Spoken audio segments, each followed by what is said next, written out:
Hey everybody, Mike Pfeiffer, and today we're going to do a little historic video on the ACT, and I will show you why we're going to do that right now. Okay, I did get some work done on the layout, but we're not talking about that today. We're going to talk a little bit about history of the ACT, and if I back up as far as I can go in this corner, this is why. You can see that my floor is kind of clean now, but it's full of crap.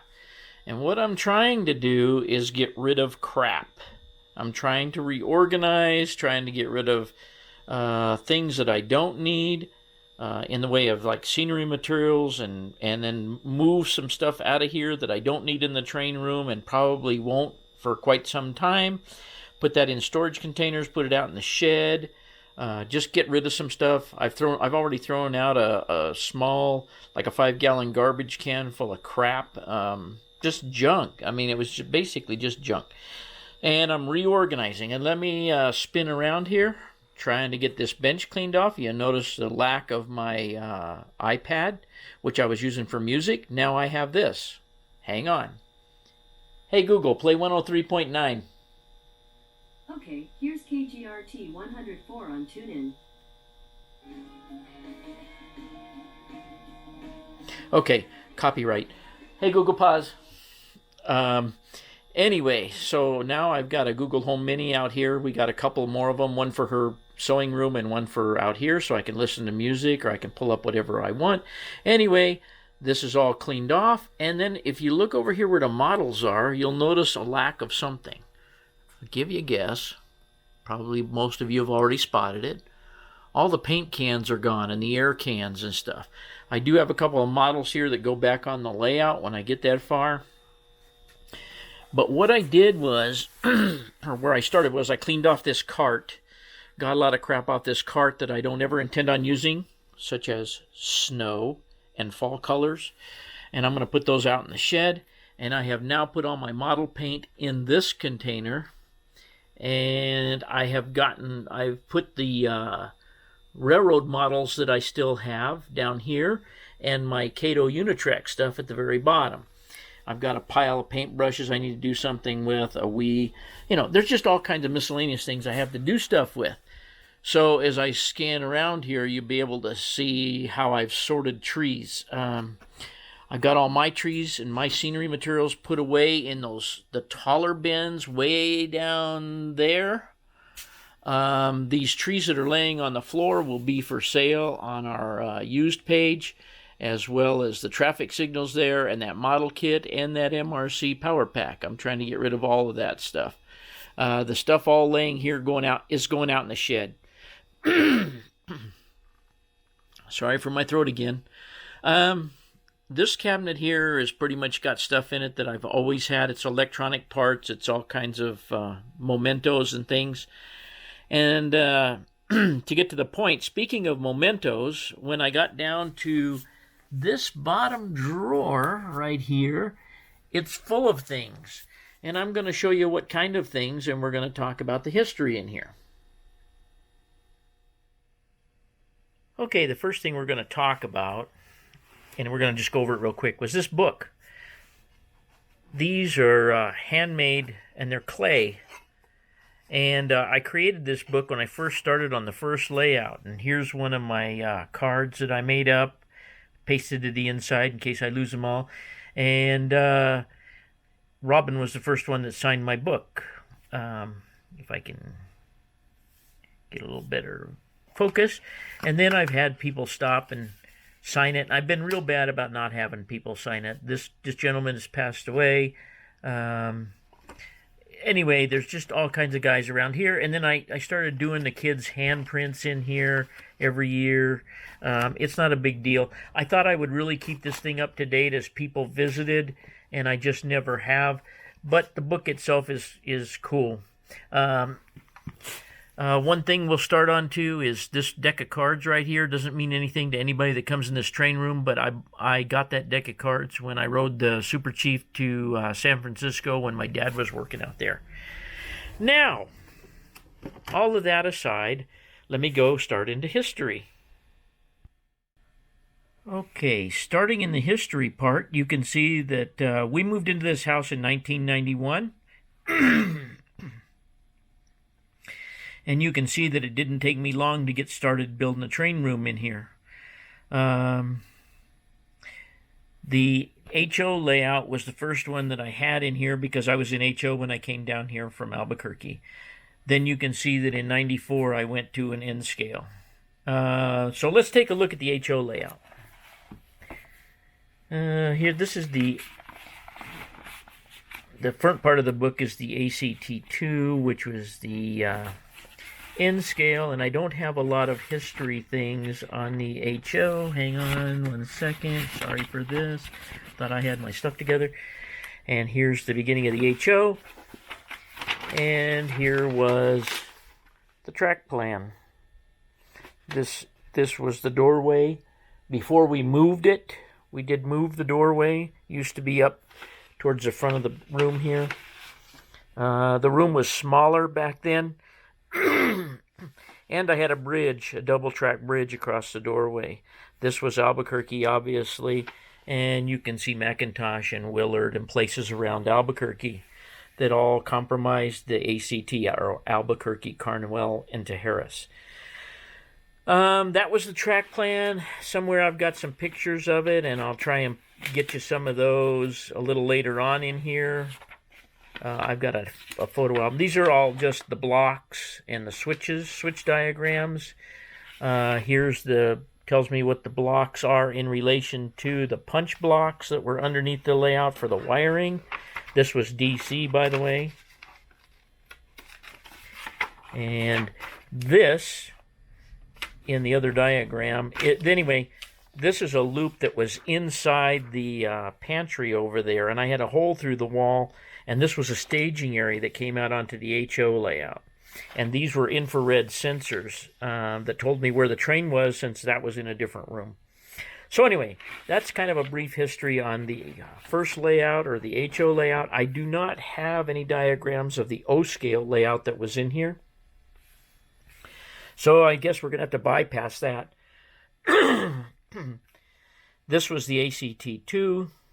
This was the N-scale layout, the first N-scale layout that was in here. If I turn this like this, you can kind of see how the track actually looked.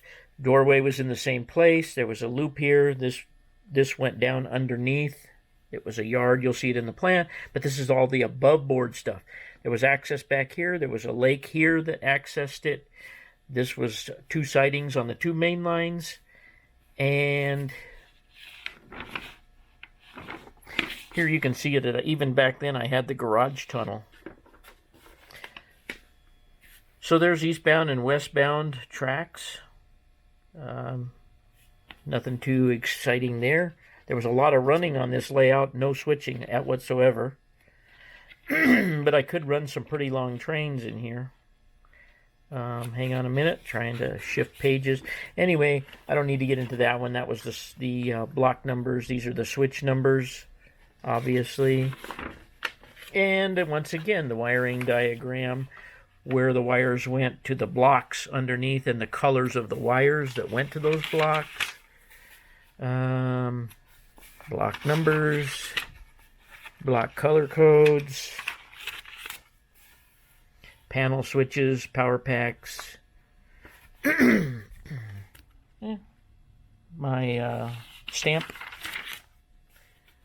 building light color codes, and that's really it. So now you kind of get an idea of what that layout looked like, and I think I have some pictures of that as well, and we'll cover that. And that was all the one in the 2 layouts that were in this book that took us up to 94 and up to whatever. So let's take a look beyond that. Okay, these are just some pictures of the HO layout. This was on the, it's on the wall where the door is actually now. This was a picture up towards the house end of my Albuquerque area. You can see right there I had an open engine house. It was open to the aisle. Here's the other end of the layout where it was mountainous. Mind you, again, this was all HO. Here we go again with the Albuquerque area. And I'm not going to show you a whole lot of photographs of this because we got to skip through this. There was the bridge across the door, lift bridge. Here was the west end or west side of the layout where I had a lot of switching stuff. And then you can see the tunnel portal there that went down underneath that was a return track over to the other side. Here's the control panel under construction. Here's the loop that was the staging area loop that was inside the house and went out through the wall. There's some of the backdrop in Albuquerque. And this picture here was just to show you how long my display case has been up there on the wall and how long the backdrop material has been there. Been there for a long time. Because this was in 1991. Okay, let's move on to some pictures of the ACT2. Okay, here's a picture of the ACT2 layout that you saw. The diagrams for, you can see that I used Homosode in the background as the mountains, and they were about 2 inches apart. So there was a depth of field there, which is pretty cool. You can see that I had my HO stuff up on the display case already up there. Here was the corner where the door used to be coming into the room. This was a loop, and that lake right there was a piece of shower door glass, and it was on a slide so that I could slide it back and get up in that hole. And I still have that locomotive there, that GP38 or whatever it is. Then here's a little picture of the control panel in progress. You can see the door on the left-hand side. I was big on doors back then to be able to access underneath the layout to get to the tracks that were under the layout, not necessarily staging, but tracks that took you back. And you can see the tracks inside of the control panel box there. This one here was to give you an idea of how long the storm clouds have been there. They've been there a long time as well. This picture was probably taken in about 94, 95 maybe even 96, I don't know, somewhere around there. And here is one of the loops that was constructed out of Homosode. And some of the bench work. There's a little GP30 that I had modified. I wish I still had, but I don't have that one. I got rid of it. You can see my tortoise switch machines under the layout, and that's Pico track, I believe. Pico 80 track. And here is some of the mountains done. The staging yard in the house was done away with. Hang on a minute. Let me see if I can focus you up better. Let's see if I can. Well, not having much luck focusing. So it may be in focus, it may not. But anyway, there's a stack train going around. There it is when the mountains were constructed and painted. There is my track plan on the control panel. You can see the push buttons for the turnouts and the block switches. Once again, there's the storm clouds and the loop. This track that you see on the left-hand side of this picture here, it was the track that was behind the control panel and had the doors, access doors to it. And if I get my knee out of the way, once again, there is the lake from a different angle back in the corner. This was the corner where it went into the house. In fact, you can see the date nails still on the wall up there, and the photograph up in this corner up here that's still on the wall. All this stuff is still on the wall, actually.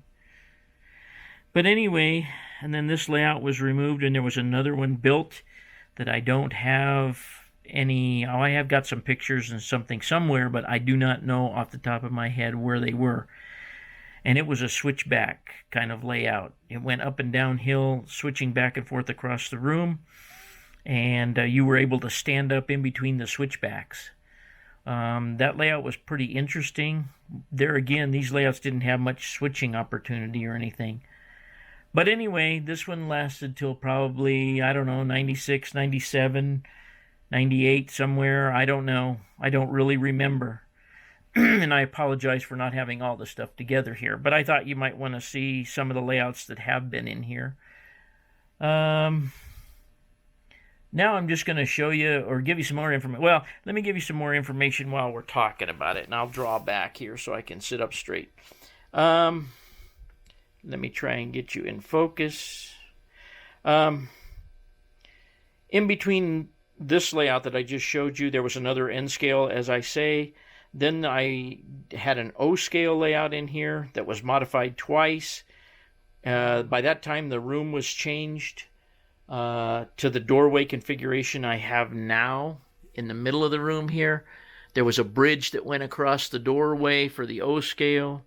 I had Mike's Train House stuff in here. Got really noisy, got really smoky. I enjoyed the O scale, but it was just crazy noisy in this little room.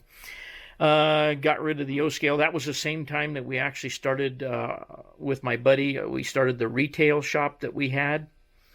I can't remember the years of that. That was in the early 2000s. Then the O scale was taken out and N scale put back in, and there was another ACT layout that had a big loop in the middle. You guys have seen the videos on that one, I believe. It was some of my first videos. There was a big loop right in here, kind of like the Tehachapi loop, and it went uphill, and then right behind me, right here, where the models are, there was a big, huge helix that went down about 18 inches. I could stand up. It had a mountain on top of it, and I could stand inside of it and re-rail trains in the event of a derailment. That was a pretty nice layout. Got rid of that one. Had a couple more in here. The previous one to this one, which was modified twice. You guys have seen all the videos, and now this layout. I do believe that I am the most happy with this one. I enjoyed parts of the other ones, but there was parts that I did not enjoy. This one seems to have the best of both worlds, switching and running, and my models, and all the things that I want in my little tiny 19.5 by 8 man cave. So, that being said, that's a little bit of the history. I'm going to show you a couple things that you may not have known, and then I'll let you go. Okay, this is an ATSF work train I built for one of the conventions. I got a participation certificate, and up there on the left-hand side, I got first place in rolling stock non-revenue. And for the train, these are just some pictures of the train, the actual train, some actual cars. There's the rail car that I built a copy of up there.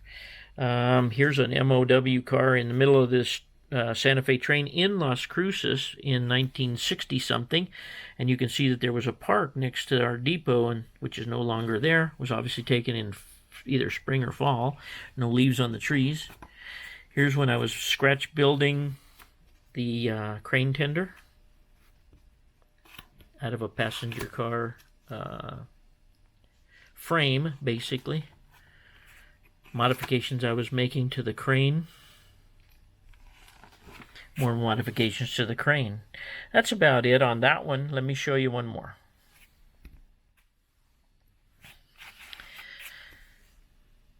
Okay, this was the same year, and you guys have all seen this. This is my BNSF shoving car, which lives in Belen, New Mexico. And I got first place in caboose rolling stock caboose up there at that convention, which was in Sacramento. And there's a picture of the real caboose that I had with the caboose I built. More pictures of it. Here is the caboose as I am building it, blocking out the welding up the windows basically. Here's pictures of it when I weathered it. Then the best part of it is you can see in this picture, if I get the glare off, you can see in the picture Mr. G standing there looking at the graffiti, and I replicated that graffiti by hand on that caboose. I was fixing to start the end where this blob is on the end here. Let me turn this around. Here's the other side of the real caboose and my caboose. And as of this picture, I don't think I had done the ends yet.